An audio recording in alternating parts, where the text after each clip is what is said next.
Hi there, my name is Michelle Hiskey, and I am your instructor today to talk to you about how to write your best essay for the Kathleen and Dan Amos Medical Student Loan Forgiveness Program. What I'm going to go over today is information that will help you not only with this particular grant application, but also with other types of writing that you might have to do that tell your story in order for somebody to take action on your behalf. In this case, hopefully, you'll be able to receive the money that the loan forgiveness that the Amos family has generously offered.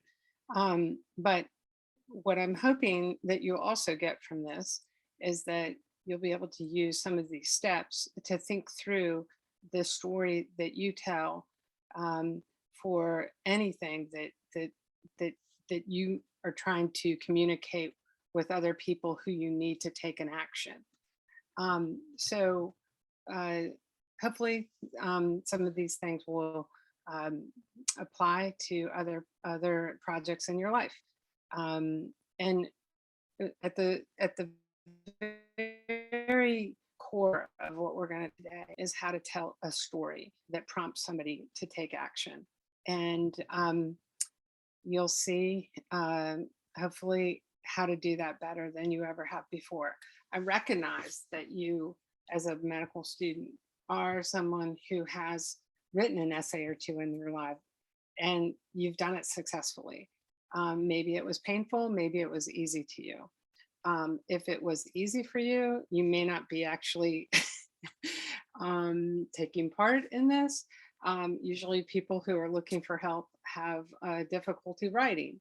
But maybe you're somebody who knows that you wrote essays in the past that were fine, but you want to get better. There's a lot on the line in this grant and others. And if the better that you can write your essay, the better chances you have of receiving that funding.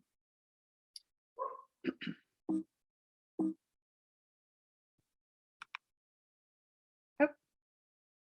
So introductions. I guess I'm just going to introduce myself. My name is, as I said, Michelle Hiskey.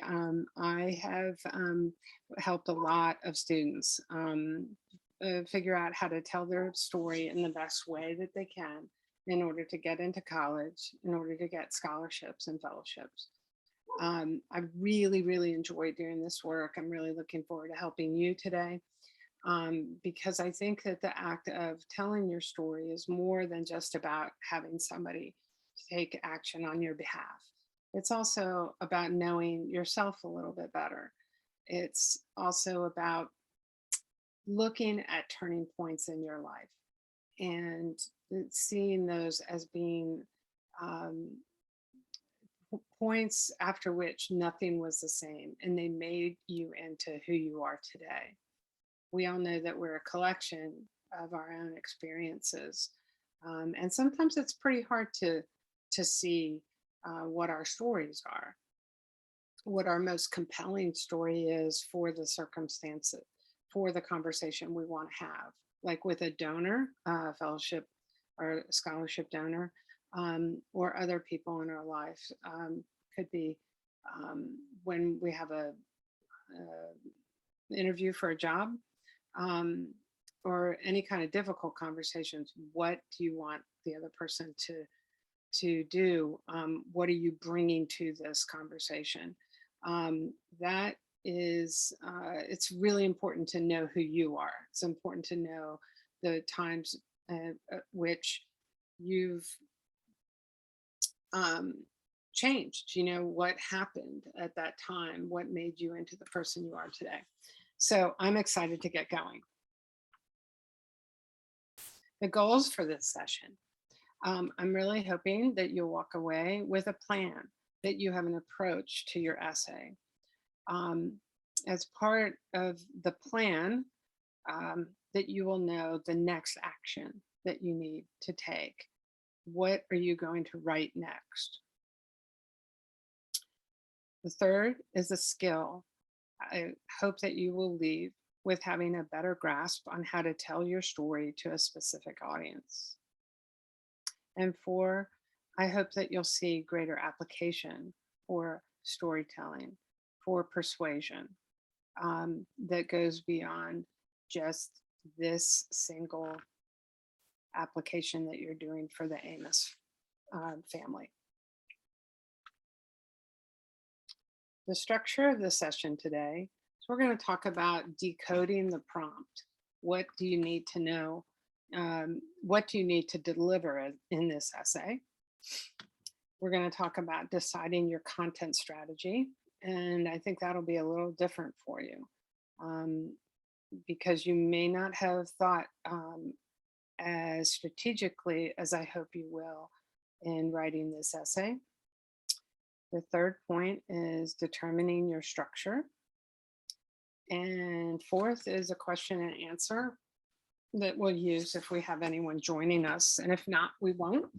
But if you do need to reach me, you can do that. I will leave my my contact information at the end. You can get in touch with me. The file is under my name, and I think you had that with the invitation to this. Please feel free to reach out to me on LinkedIn. And then the fifth is using stories in medicine and in the rest of your life. How can you apply those? Okay, let's talk about decoding the prompt. This particular prompt, like other ones, has many different parts to it. And so when you look at it, it's easy to think, well, where do I even start? So let's talk about what you need to have in this essay.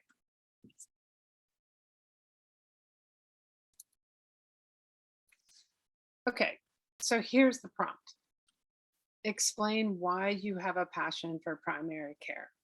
That is your job number one. You've got to talk about that. And your response should incorporate, in no particular order, a reflection on the experiences or people in your life that have influenced your decision to pursue primary care.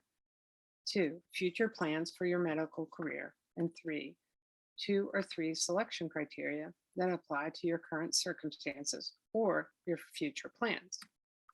Those selection criteria include demonstrated interest and commitment to primary care practice, demonstrated indebtedness or other financial need, attention to producing a diverse workforce for Georgia and inclusion of individuals who are underrepresented in medicine, geographic diversity in practice, employer is nonprofit, publicly held, or has an explicit and stated mission of service. Okay, that's a lot. Let's talk about what kind of information is going to go into your essay. And this is most important at this point because just like you would not go to the grocery store without a list, you kind of need a list to make sure that you're getting the kind of information that the selection committee wants in this. You want to make sure you cover everything and you do it in a way that makes sense. So when we think about decoding the prompt, let's look at the type of information they're asking for. Why you have a passion for primary care. If you're asking for a why, that is an analysis. You're not talking about just chronology, you're talking about causation. You're talking about your values, the access that you had to certain experiences. So this is not as simple as some of the other information you need to build that with. That's included in the other parts of the prompt. The past, the next thing that the prompt asks for is past information, a reflection on the experiences or people in your life that have influenced your decision to pursue primary care. So if you pull that apart, what they're asking for is information that is easily um, the easy information here is the who, what, where, and when. The people in your life, the experiences. These are things that are that stand out to you. Often, in my completely unscientific um, experience and sample, I know that a lot of doctors, aspiring doctors, have had some sort of interaction with the medical profession. You know, maybe it was through a family member who was in healthcare. It could have been someone who was close to them, who had need of healthcare, um, and there was something that pulled them into the world of primary care. In your case, what pulled you into that world? That is usually going to involve a person. That's the who, the what, when, and where, the experiences, and that have influenced your decision. Now, a decision is a turning point. That also implies that you had other possibilities, but you picked this one. So that's something to keep in mind when you're thinking about how you're going to answer that part of this prompt.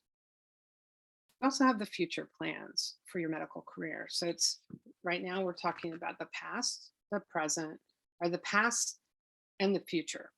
Okay. And then the why, of course, is going to be in the present, but it's going to be based maybe in both worlds, both the past and the future. And then the present is the selection criteria that apply to your current circumstances or future plans. You don't need to have more than two of these, but you should know what two or three you're going to talk about. And if you have five, they're not asking you to tell all of those, but pick the ones that apply, of course. Now, the selection criteria is not asking you why. It's asking you simply who, what, when, and where. That's the kind of information that will answer the question of the selection criteria. And you so you don't have to go deep into any of those things in order to just communicate that you fulfill those. Now, some of those may tie back into why you have a passion for primary care. But the main thing is that you include that information of the selection criteria, at least two of those. So this is a lot. This is 2,500 characters that have to cover a lot of ground, but it doesn't mean by any means that it's impossible. You just want to be careful about what you're including. And the real art of this is to make it readable. So we're going to talk about that. But for this point, we're just talking about the type of information that you need. So let's look at the sample essay. I'm going to read it and point out the places that I think she is the writer, our make-believe applicant is doing some of the is fulfilling some of the prompt, and also maybe what I'm gonna do here is do what I call a movie, a movie of what I'm reading. Okay, to give you a sense of how this is going to come across to somebody who is interested. I'm going to pretend I'm on the selection committee. All right, and I'm somebody who is very much pulling for our best candidates. And so I'm not reading an application essay to think to try to keep somebody from having this fellowship. Most people who read fellowship essays and read essays to go to get into college they're not looking to eliminate people necessarily. They're looking for people who are the best people. They want to see you succeed. They want your essay to be telling the story that they want to hear, that they need to hear in order to give out this money. They don't want it to just go unused. So here's the reading. My name is Jane Miller. Okay, probably don't need that because we're going to know who wrote this. And I have a passion for primary care. All right. So I'm going to be taking her word for it. I think my passion began pretty early. I never seemed to be scared to go to the pediatrician, even when I needed a shot. Okay, so she's saying that she had this comfort level of going to the doctor. The doctor was really nice, and she had this good rapport. As she got older, she started asking her questions, interacting some more with the doctor's suggestions. And this was a doctor who engaged her patient. In fact, took these questions very seriously. And so you can tell that was very important to Jane. It was built on this relationship. She's starting with a relationship that's really important to her. So she entered middle school and she started to have panic attacks. So now she really needs the doctor. And a pediatrician delivered. She took a long time to talk to me about what I was feeling. In some ways, I could relieve my anxiety. So she had a problem, and then her doctor gave her the solution. So you can see that that would be very powerful, that relationship. Eventually, she suggested that I see a psychiatrist who specialized in adolescent patients, and she got her panic attacks under control. So we see with Jane is that Jane is encountering a primary care doctor, her pediatrician, who is then referring her to a specialist, but is that gateway person. So that's that's really clear in this. So then she says, because I know so many in my generation are plagued with anxiety and depression, and I know what difference it makes to be able to talk to a primary care provider. So she is talking about her own experience about these issues. I would like to become a pediatrician. I think that I could help alleviate parental concerns about mental health issues and connect young patients to further treatment if needed. So she's drawing from her own direct experience with this relationship with her pediatrician. So now she's going to talk about being interested in this primary care in Georgia, near Clayton. I was a camper, and most recently a camp counselor at a YMCA camp when I was growing up. So she has these roots in this place in Georgia. So it's not I think I would like it there. It's a place that she has roots in. It makes sense. I met a lot of kids who lived in the area, and it seemed like most of them suffered from anxiety and depression, but there was a stigma around mental health issues, and they had to drive to Gainesville to get help. And so these are kids who did not have what Jane had. That area of Georgia needs more primary care doctors. Plus, it's absolutely beautiful, and I would be close to Lake Burton and could go boating or hiking, which are my favorite hobbies. So that's a personal detail that could help you understand Jane and another reason why she would love to be there. My dream is to start a clinic that would serve the needs of the children in Northeast Georgia, regardless of their insurance status. I grew up in Athens, so that part of the state feels like home. So I have an understanding then about Jane's roots in both healthcare at this point and also in the state of Georgia. So then she says, I currently have $75,000 in medical school debt. I anticipate this will go up as my dad was laid off during the pandemic and has not been able to find a new position, probably because he is nearing retirement age. My parents don't have a lot of retirement savings because they have given me so much financial support. So I would like to do everything I can to get my loans paid off early, get my clinic up and running, and be able to pay my parents back some of the money that they've invested in me. So there she's talking about uh, a very real, she's grounded her need, right? And she's grounded it in a specific number, $75,000. And she's given us a sense of how it's come to be, and also the financial situation of herself and her family, and the unlikelihood of being able for her father to be making more money in the current situation that she is in. So she has done a pretty good job here in terms of telling her story.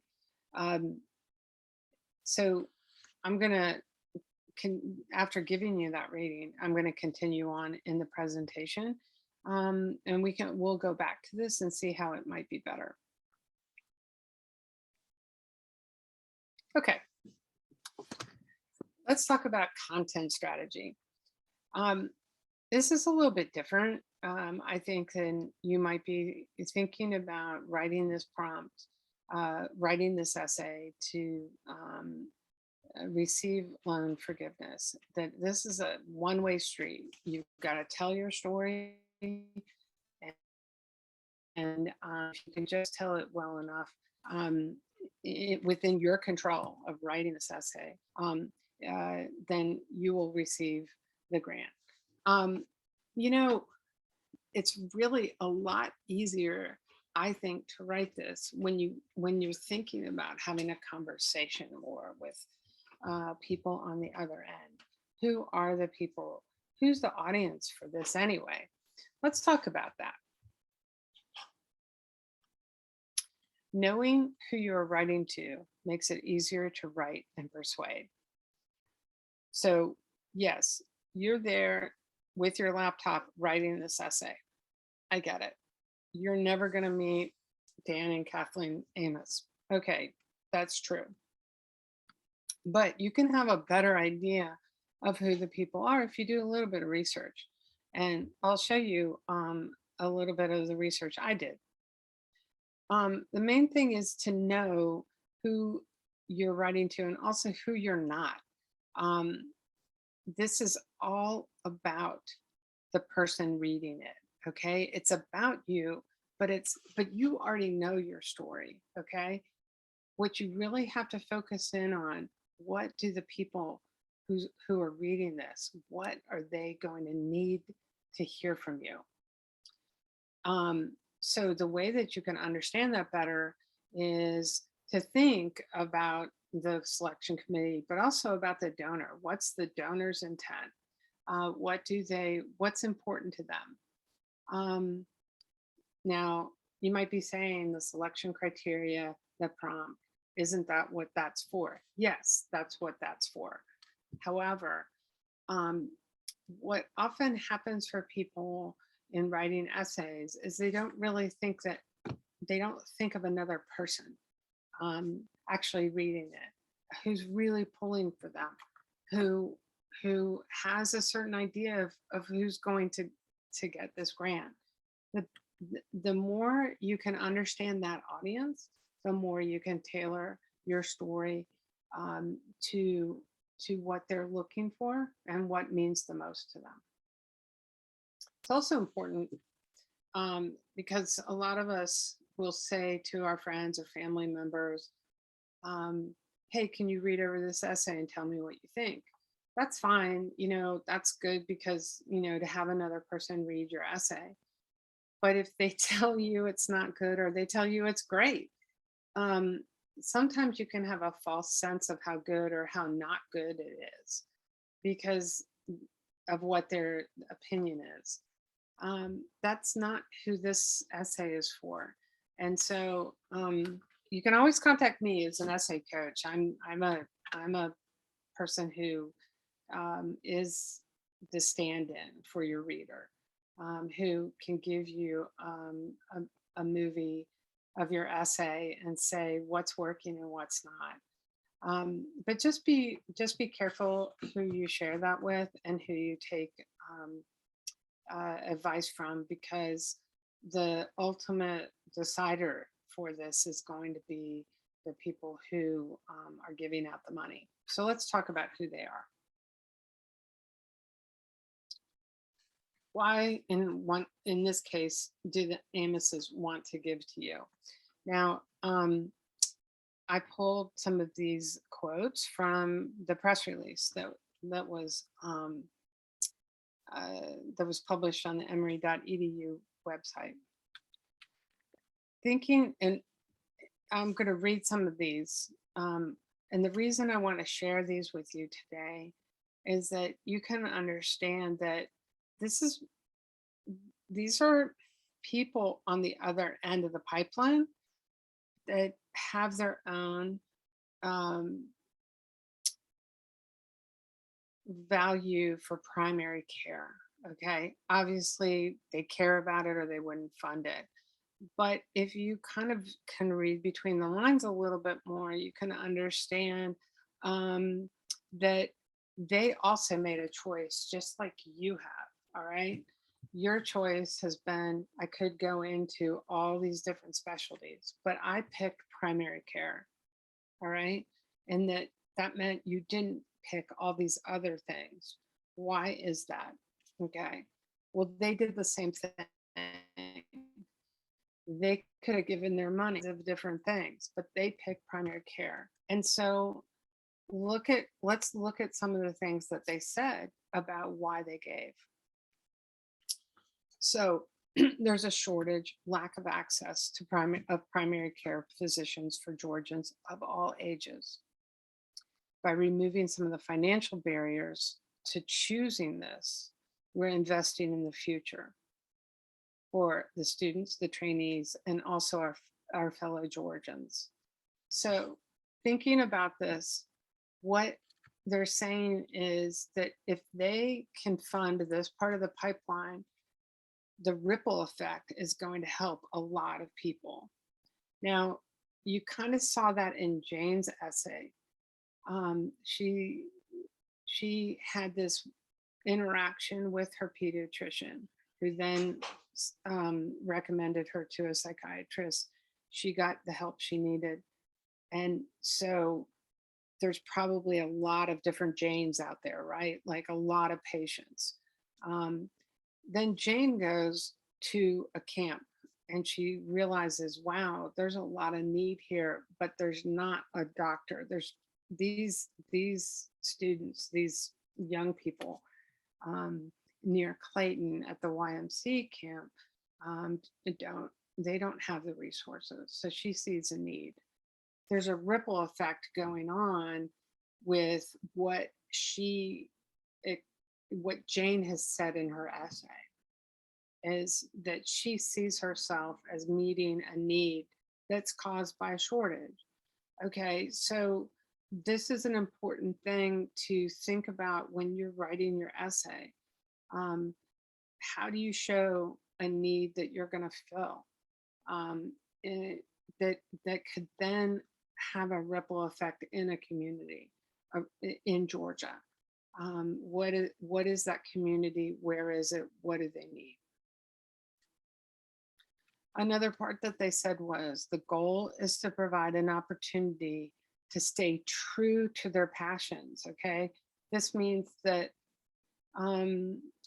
this is something that you care so much about, and if you didn't get this funding, you might have to not do primary care. This is staying true to something that is foremost for you. It's not like primary care is equal to dermatology, that's equal to any other kind of specialization that you, any other field you could go into, that there is that depth of interest for you. So another thing that we also know that from the Amoses is that the statistically that when we have enough primary care physicians, that it that ripple effect is better health for everybody. People don't die at the same rates; they die at a lower rate. So this is nothing less than life and death, and and that the cost also. So you have life and death, and you also have cost savings. So thinking that's another thing to think about. Like maybe part of your story has something to do with life or death situation. I don't think, well, Jane's essay kind of touched on that because some of the anxiety and depression, if left untreated, could be a life or death issue for some of those children that she was talking about. But those are elements to think about in your essay. And then there's just a little note there about who the Amoses are involved with AFLAC. I'm gonna, sorry, this slide is not the best, but let's see if we can call this up. I don't think I have it. Okay. Hi, John. I see we have someone with us. How are you today? I'm doing pretty well. How are you doing? Good. I'm glad that you are with us. Please feel free to put any questions in the chat or raise your hand. And Lee, if you can help me make sure that I see that, that would be great. Okay, so looking back to our sorry. no. So one of the ways that we also know this donor is through the William LaHouse Family Medicine Resident Scholars. You can find out more about the LaHouse residents on the website for Emory School of Medicine, the same website that you go to for this application. And that's important too, because we also understand from this earlier philanthropy from the Amoses that they care a lot about family medicine, and you can read profiles of students who were funded by them through that grant. That, if you're stuck writing, that can help you see the kind of people, the similarities or differences you might have with some of those students. It can help you maybe find a little bit of inspiration if you are having trouble with this essay.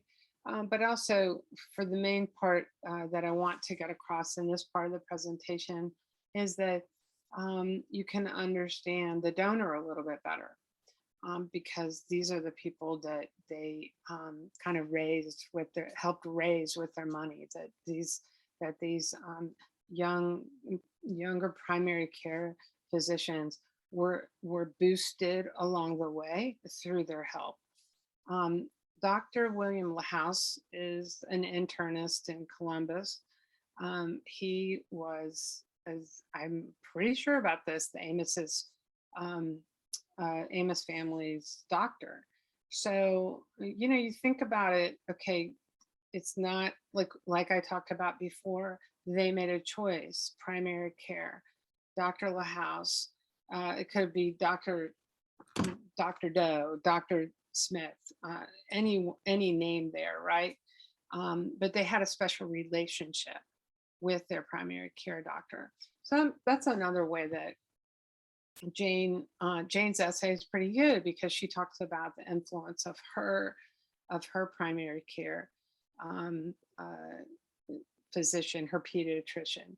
And I think that one of the things that that you also know from any kind of funding that has someone's name on it, like this one with Dan and Kathleen, is that relationships are important to them. When we go by our names, when we introduce ourselves, that's the start of a relationship. This is not the, anonymous, no name Emory University primary care grant.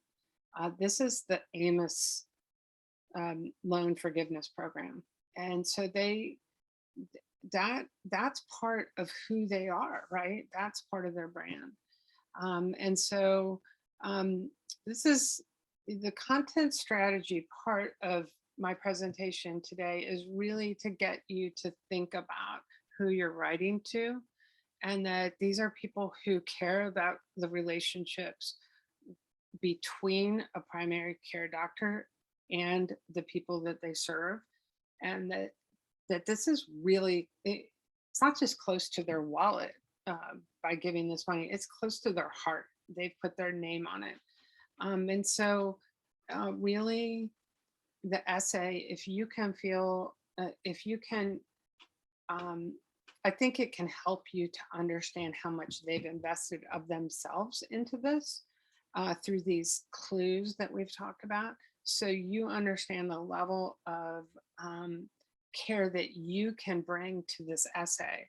The more that you can show that, the more I think the better your chance is to receive this funding.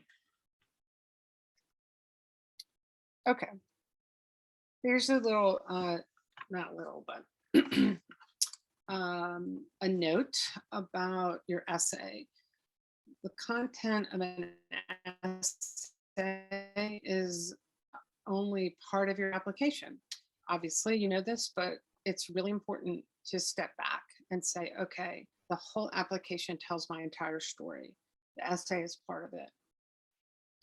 The essay can support and fill in the parts of your application that may not be as clear as, well, let me start over with that.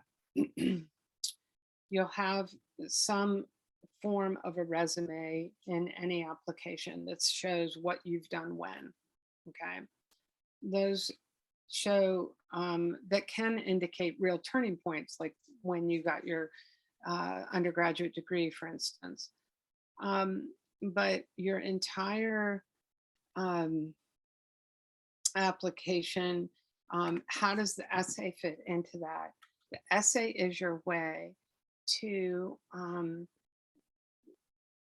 connect dots that wouldn't otherwise be connected. Those are the why. The why did it happen? What is your passion? Why are you passionate about primary care? You're not going to get that from a list. You're not going to get that from a resume. You have to be able to put that into more of a qualitative statement. Another part is you want to just make sure your essay does not confuse or contradict any other information. If you have a date in your essay of when something happened, and then it's different from the date in on the rest of your application, that's just really not a good look. So just make sure everything is accurate to the extent that you can make it. So the whole application together can tell your story.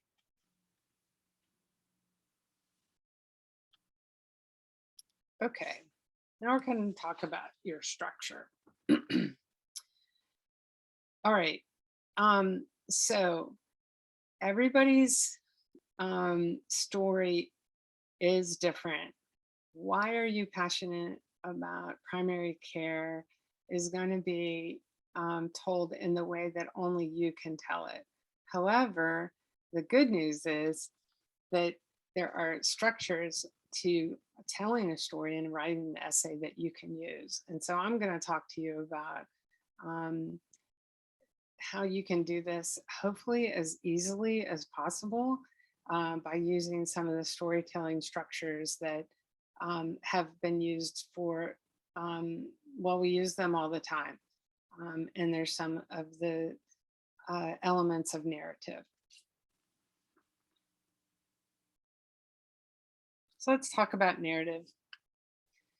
Narrative is a chronology that has meaning to it.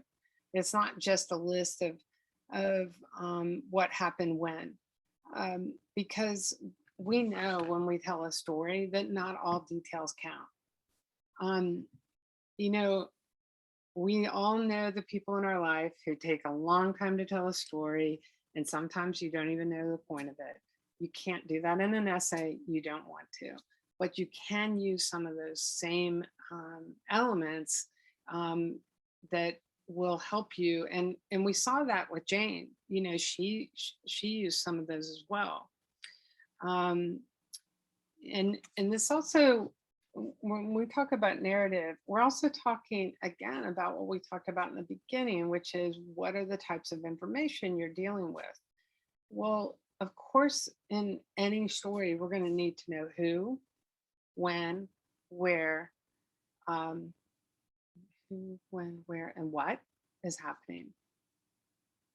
Now, let's talk about how and why. Those are two different that's different information. Okay, that's really key information that's built off the other four. Okay, so what is the story behind your why? Well, let's talk about the prompt. You have to think, remember, about the past and the present and the future. The past experiences are going to be, you have to identify which ones those are. Those are your turning points.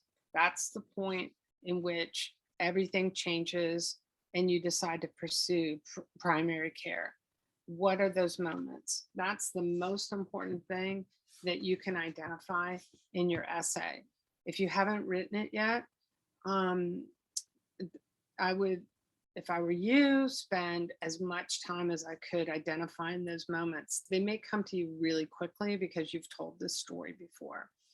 But when you think about those turning points, also think about who is involved, because that's part of the prompt. The past experiences, what, when, and where, and the people in your life, or the people in your life, the who, that influence your decision to pursue primary care. And like we've talked about before, that some of the primary care would be the option that you chose above all other options that you had at that point. So the way that we communicate with stories, even if we're just telling a joke, we tell it the same way. We have a beginning and a middle and an end. And I think that Jane did a pretty decent job with her essay. She had the past. We started out with, and hold on for a minute. Might be getting ahead of myself here. Hold on for a second. Okay, let me hold off on talking about Jane again. I want to just talk about a little bit more about narrative. So, as we talk about the selection criteria, that is information that's who, what, when, and where. That doesn't have, you don't need a how or a why there. And the important part is that when the how and the why information that you build into an essay almost always takes more room. When we talk about who, what, when, and where, such as the kind of information that the selection criteria is asking for, then this is going to be information that can be quickly communicated in your essay. You want to devote as much room as you can to talking about the how and the why, okay? Because that's more the storytelling. we saw that with Jane, and we'll look at the next, her sample essay. So I still don't think she needs her name in here. She doesn't need that for a sentence. But it does get her going. So she could have made it a little bit better by just saying, I think my passion for primary care began pretty early. Just start right there. But she makes it pretty clear that the relationship with her pediatrician has influenced her, and the feelings and the interactions that she had with this person made her feel comfortable, and then ends up solving the problem. All of that's really clear. It's clear what was important to her, and that not just what happened, but why it mattered.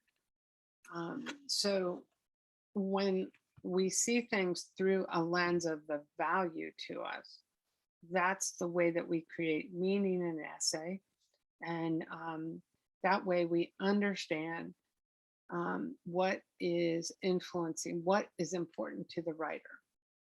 So I encourage you to not just write about what happened to you, but why did it matter to you? That's your why.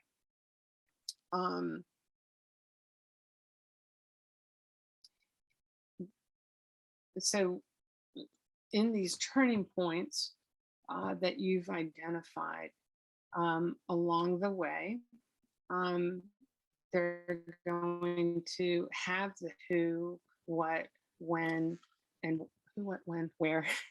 But they're also going to have like why it mattered to you. You're going to need to put that in. And sometimes the way that you get at that is what you didn't do. Okay. Like one of the things Jane gives us in her essay is she says, I like the fact that this doctor didn't dismiss my questions. And it suggests that maybe other adults in her life had dismissed her questions, or other doctors had dismissed her questions, or she didn't like being dismissed. But we understand that that's a value to her, that this person paid attention to her. And so breaking down, like, okay, what is it that happened? What could have happened instead? But what did happen in the turning points is really is another way to get at the meaning.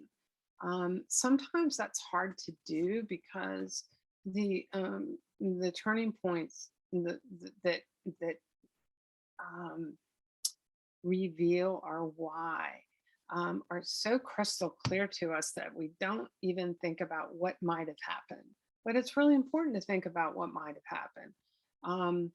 Sometimes those turning points have to do with choices, the road not taken. That's why it's also important to say, why could it have been, or at least to think about this, okay? Think about, well, why did I pick this instead of any other field? That can be a good way to focus in on what this essay is requiring of you. One of the things I think is really strong about Jane's essay is that she's, when I read it, and I would suggest this very strongly, is to read your essay aloud.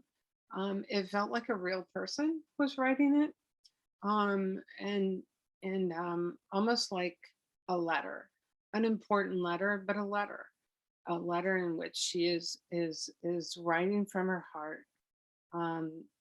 She's writing in a way that's very personal to her. There's serious things that are happening, but they're not told in a clinical manner. They're told in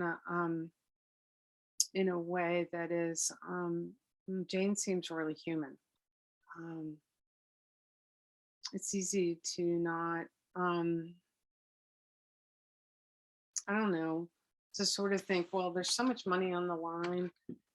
I need to make this like just so perfect or so like devoid of emotion. Don't do that. Like uh, really try to show your heart in this. That's what um, passion is about. Passion is not in your head as much as it is in your heart.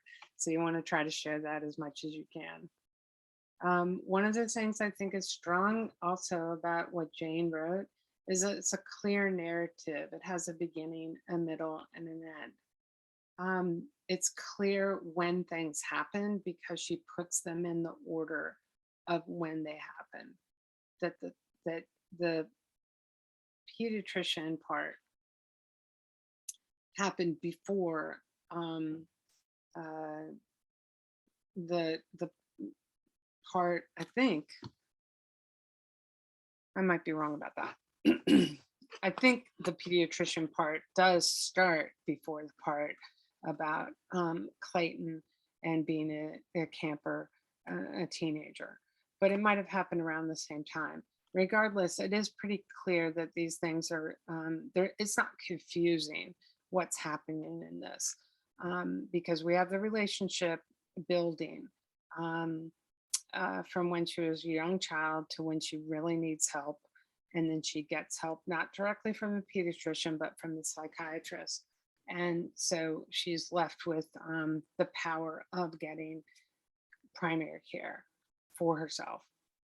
The next part of it, she takes that knowledge that she has gained personally, and she decides that this is like, I would like to become, this is her calling, and that she could help alleviate parental concerns. Now, I think that second paragraph is it's okay. Um, I understand what she's saying. I'm not confused by it. Um, it it's I think I would probably need to read more of these essays to see what I think about whether or not that's compelling as it could be. Because I know so many of my generation are plagued with anxiety and depression. Um, I mean, I'm not trying to say that that's not reason enough, but um, I guess what that's saying to me is that, Jane, I have a face on that. But when she says that there's all these other people and they're kind of nameless, but they're out there, that's not as compelling to me. I don't really understand that part of Jane yet. That um, would help me really grasp um, her motivation. But I might be thinking about that too hard. I don't know. I just would ask her if I was coaching her, okay, tell me more about that. I would say that right there. And she says, I think I could help alleviate parental concerns about mental health issues and connect them to further treatment. So she is a connector there. So she talks about her own personal experience. Both all of these experiences are important for this essay, not only because they explain her why, which is the main reason that they're in this essay, but also because, like we talked about before, your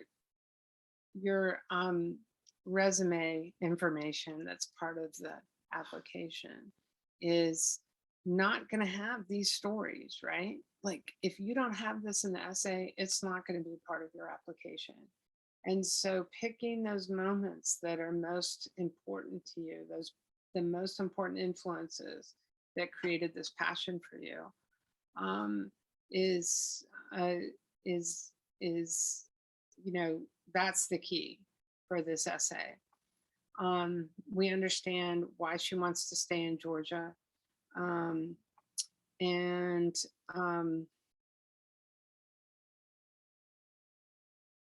and her, great memories there. If she had to cut it back, I probably wouldn't be saying the part about boating or hiking and her favorite hobbies, but that does make her seem a lot more human. So it could be a good thing to put in there. You do have a sense of her having good health, just like being an accessible person, the kind of person you would want to be around, or you would want to uh, have care for your kid. I think she does a good job of that, of showing her being down to earth. Um, and then let's look at the end here. About the 75,000 in medical school debt. Um, we remember we talked about how you have to have the past and the present and the future. She does a good job with this, and talks about the situation in which is unlikely for her to have resources as she had before. That her parents have invested in her to realize this education that she's had so far. The prognosis for more for them to help isn't really there. So that gives a pretty good picture of what she needs to give for this. So where do I start? Because I can't look through this screen and help everyone who's going to be watching this possibly. Let me give you a couple of tips on where to start your essay. Jane did the very obvious one, which was she went back to her first memory of that she always felt really comfortable going to the pediatrician's office. That's a natural place to start, is the first, your earliest point in your story, your earliest meaningful point in your story. Another way to think about starting and structuring your story is right before your biggest turning point. When you think about Jane's story, she could have started it right when she was having the panic attacks, because she needed help at that point, and the solution to that problem was going to be going to this person she knew she could go to.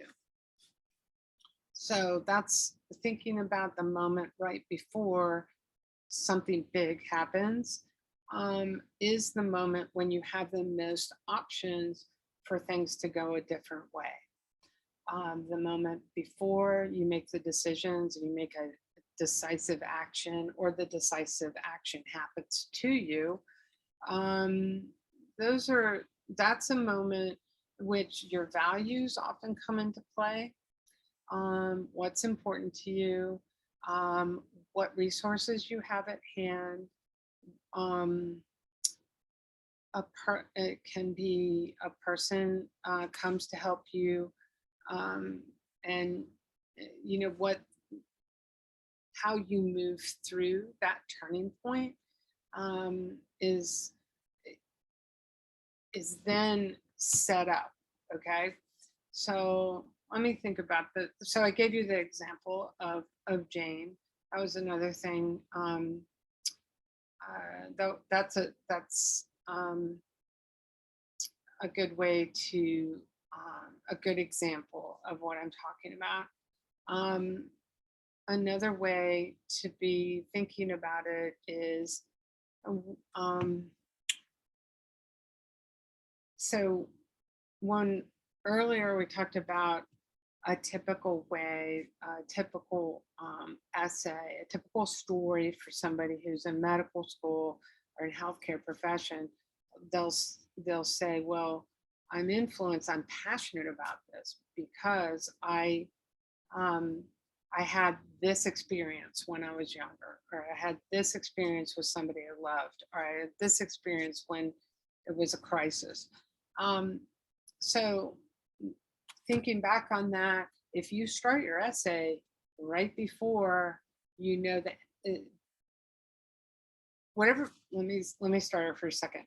Let's take that crisis, that healthcare crisis, okay? At some point in that story, you're going to have a beginning, middle, and end of that story, of that anecdote. Okay. You know the way it ended, but the reader doesn't know that until you tell them. Okay. So that's the beauty of it. You can take your story, that turning point, and start your essay right before the resolution. And that way you have the greatest suspense. So I'll use a hypothetical situation. Okay. I'm writing to this application, and the reason I'm passionate about primary care is that I had a terrible sickness when I was or my father had a terrible sickness, and it came on really quickly. And our next door neighbor was a primary care doctor, and came over and helped my dad stay alive. Okay. All right.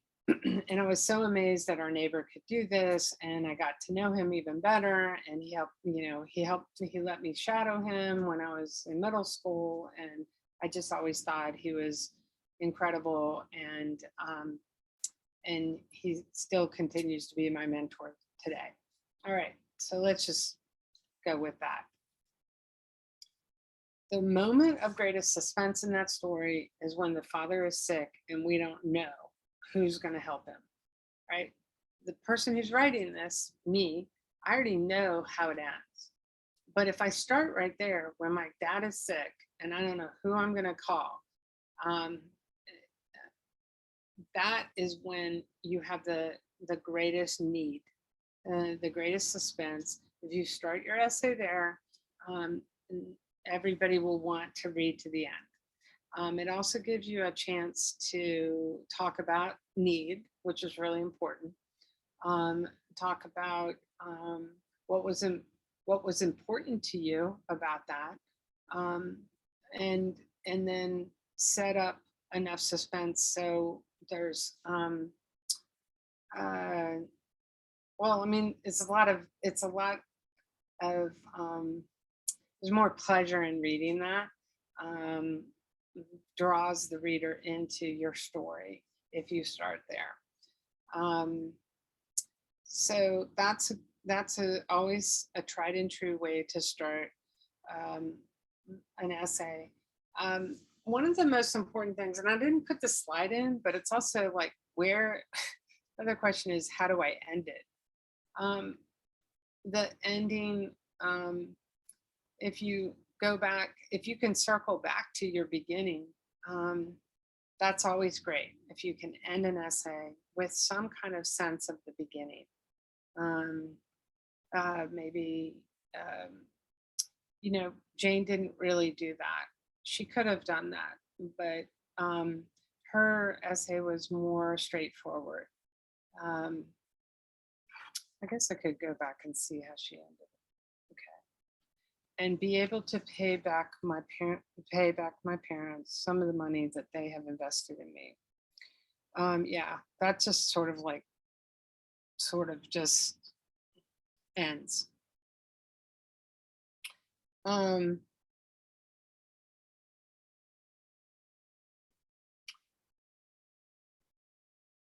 If she was to say, I'm not sure that, because of the way that she has structured this, I would need to restructure it to come back to the beginning. but often in the beginning, like let's say if we did start it with the panic attacks, okay? Oops, sorry. Here, where she says, I entered middle school and I started to have panic attacks. If she started it right there, the ending could say something like, um, I I want to be able, to serve um, other, future middle schoolers in Georgia, like I once was. Something like that that refers back to the beginning. Always makes a good ending. I would say always, but often makes a good ending as long as it's not forced. Um, I think for the purpose of, I mean, I'm not going to trash Jane because I think Jane has done a really solid essay. Um, but if you are able to bring it back to the beginning, um, that can be a great way to end. Let's see what else we got here. Q&A. All right, let me see if John, do you have any questions, or Lee, do you have any questions? We've got 13 minutes. Oh, let me look at the chat. Okay. All right.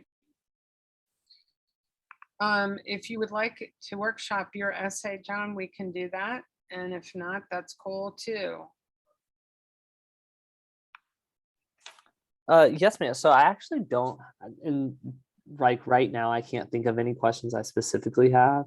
I had like drafted an essay, Yeah, great. but I was kind of looking over it as we were like talking through some of the slides, like especially about like the who, what, how, and why. Mhm. And I was just trying to like see if I could find those elements in my essay. Right. And I think like in some places I feel like I hit it really well. And I think I tell like a pretty convincing story, but I think in other parts it would be helpful to like either make clearer connections or just Huh? kind of like, I don't know if I am giving myself the best story, if that makes sense at all. Like I'm Right. telling like a cool part of what I think is important to me, but I don't know if it's like the most applicable or the most pertinent for like this specific scholarship essay. Does that make sense? Yeah, it does. One way that I understand, um, maybe this could help. All right. When we talk about need in us, like in this case, like the need for primary care, doctors in Georgia, that's part of what's being filled here. But there's also a need in your essay.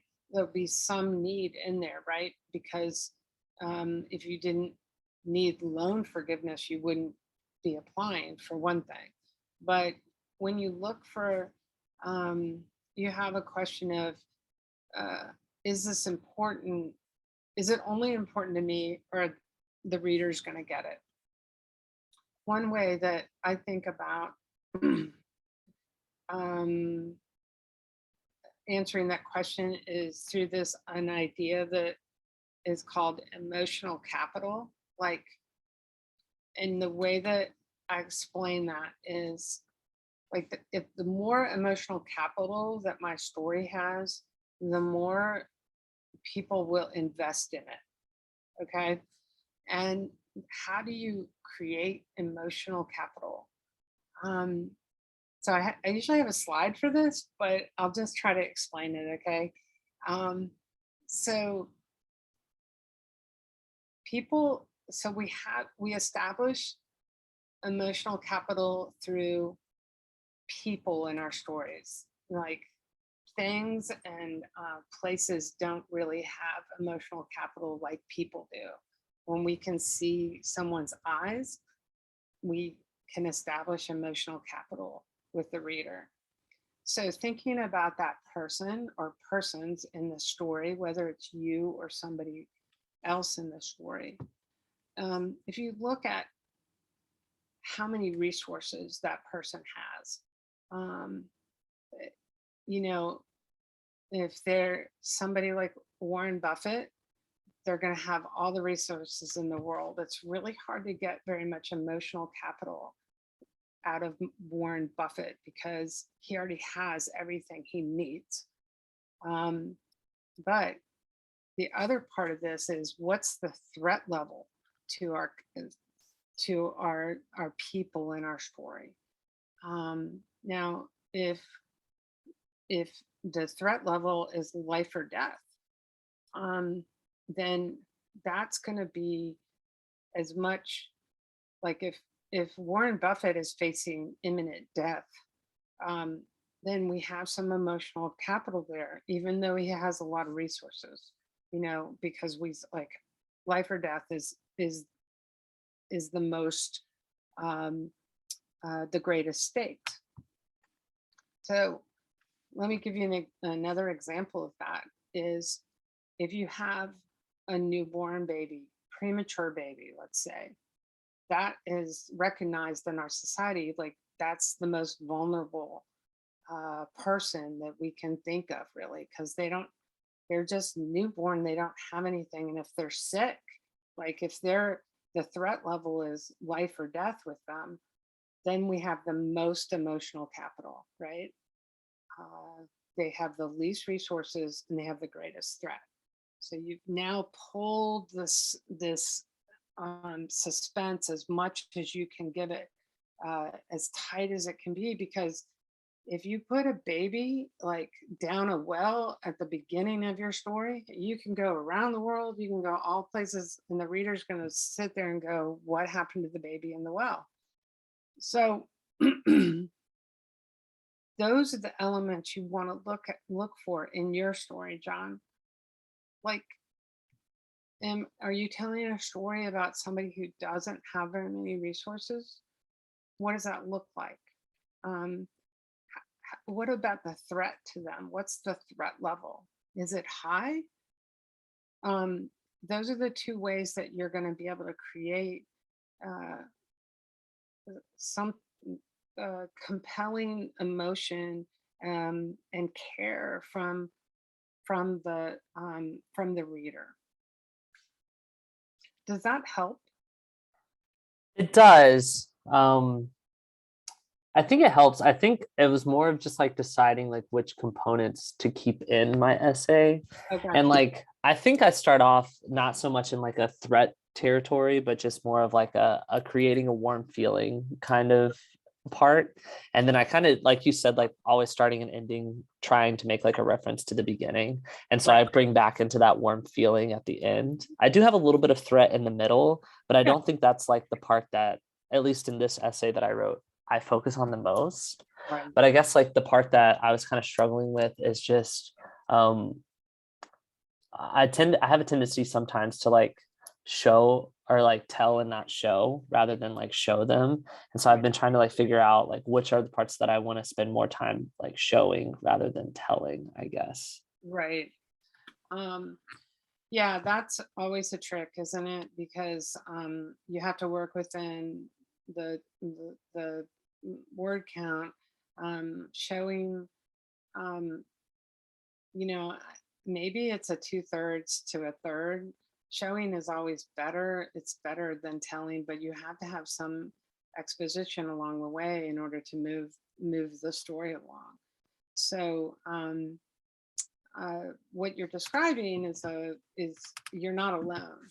You know, these are the kind of questions that every writer asks about, you know, when they're trying to figure out any kind of writing. In this case, you're putting these elements together in order to build a case for yourself, you know, to cover everything that the Amos application asks for, but also not just listing those as bullet points, but telling it in a way that is compelling. It's not easy. Yeah, for sure. I guess like one like kind of direct piece of advice I think I'd like to hear your thought on. Mm. So there's a part in the application where we directly list like our like indebtedness and like how much money we owe. Do you think it's worth it to like expound upon that within the essay if it doesn't fit directly how I've written my story? Should I like make it a separate paragraph to kind of talk about it more, even if like directly in the application I would put I owe this and this much money um to the US federal government. Mhm. So are you saying that that's part of what you're itemizing? So it's not something that I have right now, but it was something that I noticed specifically on the selection criteria was like it showing need for like loan forgiveness. But since they have it directly in the application, they would kind of already have access to it. And I don't feel like I necessarily write to it as much in my story, but I didn't know if it would be worth it to like make a case for why I would also need that. Um, since like it would already like be in a different part of the application, they would know how in debt I was. Okay. So um, I'm not I'm not sure. I want to make sure that I don't lead you astray with what I understand needs to be in the essay. Um, but so let me ask you this: the part of the prompt that says you need to have two or three of these selection criteria in the essay. Are you suggesting that this is one of those criteria that you need that that would serve as one of those criteria? No, ma'am, I don't think so. I think I like write to the other three components. Um, Okay. so I think like I would have enough of like the selection criteria, but I Okay. wouldn't have like a specific like this is why I would need it kind of like personal connection to like where my family comes from type thing of we would need this money because this happened or something. Kind of like in Jane's essay where she writes about like her father being unemployed during the pandemic or something. Like I don't write to like any Sure. type of emotional capital in that way. And so I guess I was just kind of wondering if it doesn't fit as well, would it be worth it to like consider writing a paragraph about that, even if like somewhere else in the application there is like a clear spot of me like listing how much money that I do still owe. Like they would still be aware of like what my debt burden was. Right. Okay, so I think this is a good question. And and I think it's important to you're talking about a couple things. One is what do you choose to put in and what do you choose to leave out? I mean, that's the part of your content strategy, right? If you put this in, you don't have a type of story like her. So what story do you have that that what does that point bring to your essay? Or what is leaving it out? Um, leave out for the reader, right? So how maybe one way to assess this is to say, how does that connect to my passion? How does that debt connect to the passion that I have for primary care? Okay. So does it fit the part of the story that says, I really want to do this in the future and I can't because of this debt? Um, does it, it is it a threat to the future for you? Um, it needs to revolve around that um, case for the passion that you have for primary care. Does that help? Yes, ma'am, I think so. Okay. Because one thing that's hard is that when you read a sample essay and you go, well, that's not my story. And then it can be confusing because it's like, if I don't have Jane's story, what story do I have? Well, you do have a story. You just have to make it revolve around that purpose of this essay. And if you can't, then it doesn't belong in there. It's almost like you'd be then putting a PS on it to say, oh, by the way, I need you to know this, and I can't figure out anywhere else to put it, anywhere else in my application to put it. Like, don't do that. It has to be part of the story. And I would add, there is a place in the application to address that directly, and there's also an interview process. So there are other opportunities to address the criteria that you don't address in the essay, if that makes sense. Yes, ma'am. That's a good point too. So I think we're wrapping up this. Am I reading the time right, Lee? Okay.